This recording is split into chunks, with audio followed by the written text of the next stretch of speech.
Hello friends, आज हम देखेंगे कि कैसे हम ऑथेंटिकेटेड यूजर के डेटा को स्टोर कराएं अपनी ऐप में। तो देखते रहिए इस वीडियो को। मेरा नाम है अनूप और आप देख रहे हैं यूएक्स ट्रेंड।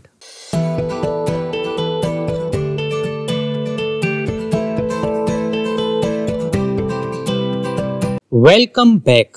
दोस्तों, जब भी कोई यूजर हमारी एप्लीकेशन में साइन अप करता है या साइन इन करता है तो उस यूजर का एक डेटा क्रिएट होता है, जैसे कि आईडी, ईमेल आईडी, टोकन और टोकन एक्सपायरेशन डेट वगैरह। तो ये डेटा हमें स्टोर कराना पड़ता है अपनी ऐप में। तो आज हम यही देखेंगे कि हम कैसे ऑथेंटिकेटेड यूजर का डेटा स्टोर कराते हैं अपनी ऐप में। तो दोस्तों, इसके लिए सबसे पहले हमें बनाना पड़ेगा यूजर का एक मॉडल। तो हम चलते हैं ऐप मॉडल्स वाले फोल्डर में।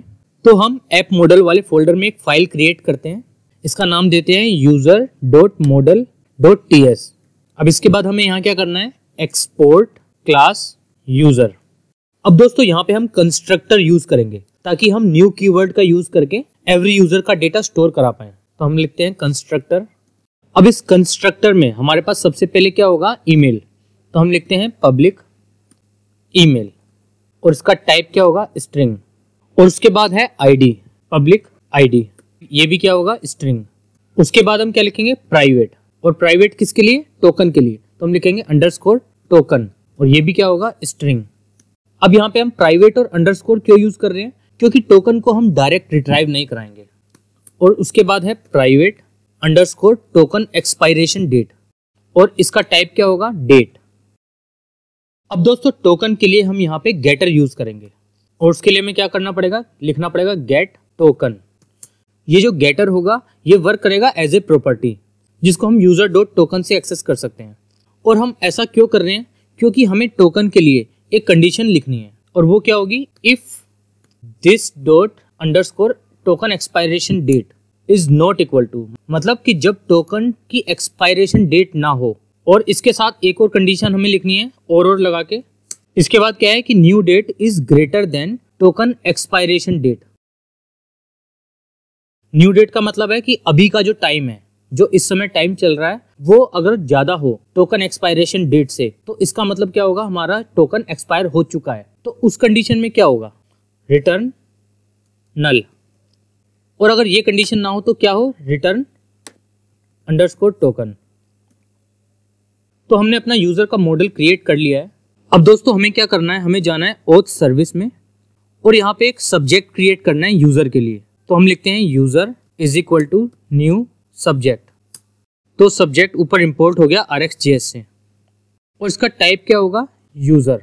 यूजर हम यहाँ क्लिक कर लेंगे तो ये यूजर का मॉडल ऊपर इंपोर्ट हो गया। अब इसके बाद हम क्या करेंगे, हम ऑथ सर्विस में एक मेथड बनाएंगे ऑथेंटिकेटेड यूजर नाम से। तो हम यहाँ नीचे एक मेथड बना लेते हैं ऑथेंटिकेटेड यूजर। अब दोस्तों, हम अगर चाहें तो इसके आगे प्राइवेट लिख सकते हैं, क्योंकि ये जो मेथड है इसका एक्सेस हमें सिर्फ इसी सर्विस में चाहिए, इसके बाहर नहीं चाहिए। अब इस मेथड के आर्ग्यूमेंट क्या होंगे, हम क्या क्या एक्सपेक्ट करेंगे ऑथेंटिकेटेड यूजर के लिए। तो इसमें वही होगा जो हमने यूजर मॉडल में डिफाइन किया है, ईमेल आईडी, टोकन और टोकन एक्सपायरेशन डेट। तो हम क्या लिखेंगे यहाँ पे, ईमेल, यूजर आईडी, टोकन और एक्सपायर्स इन, कि कितने टाइम में एक्सपायर होगा। अब इसके बाद हम इसके अंदर एक कॉन्स्टेंट बनाएंगे यूजर, और ये क्या होगा, न्यू यूजर। अब न्यू यूजर के आर्ग्यूमेंट क्या है, ईमेल आईडी, टोकन और टोकन एक्सपायरेशन डेट। तो ईमेल में या आर्ग्यूमेंट से ईमेल आ जाएगा और दूसरा आईडी में क्या आएगा, यूजर आईडी। और उसके बाद टोकन, ये भी आर्ग्यूमेंट से आ जाएगा। और उसके बाद क्या है, एक्सपायरेशन डेट। अब एक्सपायरेशन डेट के लिए हमें कुछ कैलकुलेशन करनी पड़ेगी और वो क्या है, हम एक और कॉन्स्टेंट बना लेते हैं एक्सपायरेशन डेट। और ये क्या होगा, इसका हमें करना पड़ेगा कैलकुलेशन, क्योंकि एक्सपायर्स इन हमें कहाँ से मिलेगा, हमें यहाँ से मिलेगा। ये क्या होगा, टोकन का एक्सपायरेशन टाइम, और ये किस में होगा, नंबर ऑफ सेकंड्स। तो इसके लिए हमें थोड़ा सा कैलकुलेशन ये करना पड़ेगा कि न्यू डेट। अब हम न्यू डेट जब करते हैं तो क्या होता है, मैं एक काम करता हूँ, इसको फिलहाल के लिए कमेंट करता हूँ, मैं आपको एक बार दिखाता हूँ कि न्यू डेट करेंगे तो क्या होगा। हम ऐप कंपोनेंट में चलते हैं, यहाँ पे ng-unit में हम कंसोल लॉग करा लेते हैं न्यू डेट, और हम चल के एक बार चेक करते हैं। हम कंसोल ओपन करते हैं तो दोस्तों, आपने देखा हमने न्यू डेट किया तो यहाँ पे कंसोल में क्या आया, एक डेट फॉर्मेट में डेट आई। अब एक्चुअली होना क्या है, हमें जो एक्सपायर्स इन मिलना है ये नंबर ऑफ सेकंड्स में मिलना है। तो इसके लिए हमें क्या करना पड़ेगा, इसको कन्वर्ट करना पड़ेगा टाइम स्टैम्प में। तो हम क्या करेंगे, new date dot get time. अब हम कंसोल करते हैं तो अब आपने देखा यहाँ पे ये हमें मिला टाइम स्टैम्प में। अब इसके बाद क्या होगा, एक्सपायर्स इन हमें मिलेगा सेकंड में, तो हम लिखेंगे प्लस एक्सपायर्स इन। फिलहाल मैं एक काम करता हूँ, यहाँ पे आपको दिखाने के लिए एक्सपायर्स इन के लिए एक वेरिएबल बना लेता हूँ, लेट एक्सपायर्स इन, और इसको मैं दे देता हूँ जैसे कि 5000 सेकंड। तो अब क्या हुआ, ये 5000 सेकंड इसमें ऐड हो जाएंगे, तो हमें इसको मल्टीप्लाई करना पड़ेगा 1000 से, क्योंकि 1000 मिली सेकेंड होते हैं एक सेकंड में। अब हम करते हैं तो क्या होगा, तो अब हमें यहाँ पे टाइम स्टैम्प में उतना एक्सपायर्स इन वाला टाइम बढ़ के यहाँ पे हमें मिल गया। पर अब हमें ये तो मिल गया, टाइम स्टैम्प मिल गया, अब हमें इसे वापस कन्वर्ट करना पड़ेगा डेट में। तो हम क्या करेंगे, इसको कट करेंगे और यहाँ लिखेंगे न्यू डेट और इसके अंदर उसको पेस्ट कर देंगे। अब हम चेक करते हैं तो अब आपने देखा अब ये हमें वापस से डेट फॉर्मेट में मिलने लगा। तो हमें इस टाइप का कुछ कैलकुलेशन करना है उसके लिए, तो हम इसको यहाँ से कट करते हैं, यहाँ से हटा देते हैं और इसको अनकमेंट कर लेते हैं और यहाँ पे इसको पेस्ट करते हैं। तो ये होगा हमारा एक्सपायरेशन डेट। अब हमें यहाँ पे क्या लिखना है, ये एक्सपायरेशन डेट हम कॉपी करते हैं और यहाँ पेस्ट कर देते हैं। तो अब ये होगा हमारा यूजर। तो अब हमें क्या करना है, हमने ये जो सब्जेक्ट बनाया था यूजर का, हम इस सब्जेक्ट में ये वाला यूजर का डेटा इमिट कर देंगे। तो हम क्या करेंगे, this dot user dot next user. अब दोस्तों इसके बाद हमें क्या करना है, हमारा ये जो साइन इन और साइन अप का मेथड है, इसमें हमें एक और ऑपरेटर यूज करना पड़ेगा, टैप ऑपरेटर। और टैप को हमें ऊपर इंपोर्ट करना पड़ेगा RxJS ऑपरेटर से। अब जैसा कि मैंने आपको अपनी RxJS सीरीज में बताया था कि टैप ऑपरेटर क्या करता है, टैप ऑपरेटर एक साइड इफेक्ट टाइप से काम करता है कि मतलब उसका हमारे इस रिस्पॉन्स पे कोई फर्क नहीं पड़ता, तो ये हमारे रिस्पॉन्स को चेंज नहीं करता। तो इसमें हम लॉग करा सकते हैं या कोई काम करा सकते हैं, तो इसलिए हम यहाँ पे टैप ऑपरेटर यूज कर रहे हैं। अब क्योंकि यूजर का डेटा हमें कब कब मिलेगा, जब कोई साइन अप करेगा या फिर साइन इन करेगा, तो दोनों केस में हमें यूजर का एक ऑब्जेक्ट मिलेगा, तो इसलिए हम इन दोनों में ये यूज करेंगे। तो हमें यहाँ क्या करना है, RES और अब ये वाला जो मेथड हमने बनाया था ऑथेंटिकेटेड यूजर, हम इसको कॉपी करेंगे और टैप में यहाँ लगा देंगे दिस डॉट ऑथेंटिकेटेड यूजर।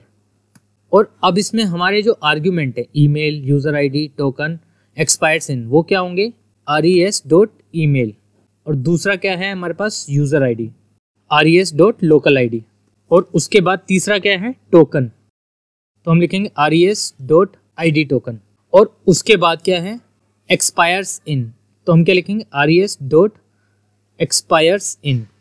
अब दोस्तों यहाँ पे जो एक्सपायर्स इन है, इसमें भी हमें थोड़ी सी एक ट्रिक यूज करनी पड़ेगी, और वो क्या है, अब जैसा मैं आपको यहाँ दिखाता हूँ, एक्सपायर्स इन ये क्या है, नंबर ऑफ सेकेंड्स, बट लेकिन इसका टाइप क्या है, स्ट्रिंग, तो हमें मिलेगा स्ट्रिंग डेटा, लेकिन होंगे उसमें नंबर ऑफ सेकेंड। तो हमें इसको वापस नंबर में कन्वर्ट करने के लिए इसके आगे लगाना पड़ेगा प्लस। तो अब ये ठीक है।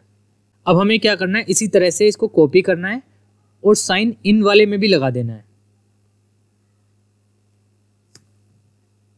तो अब ये हमारा काम हो चुका है यहाँ पे।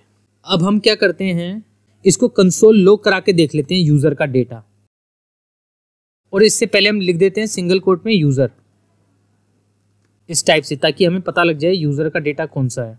अब हम चेक करते हैं एक बार, तो हम यहाँ पे क्या लिखते हैं, anup@uxtrend.com और पासवर्ड डालते हैं अपना।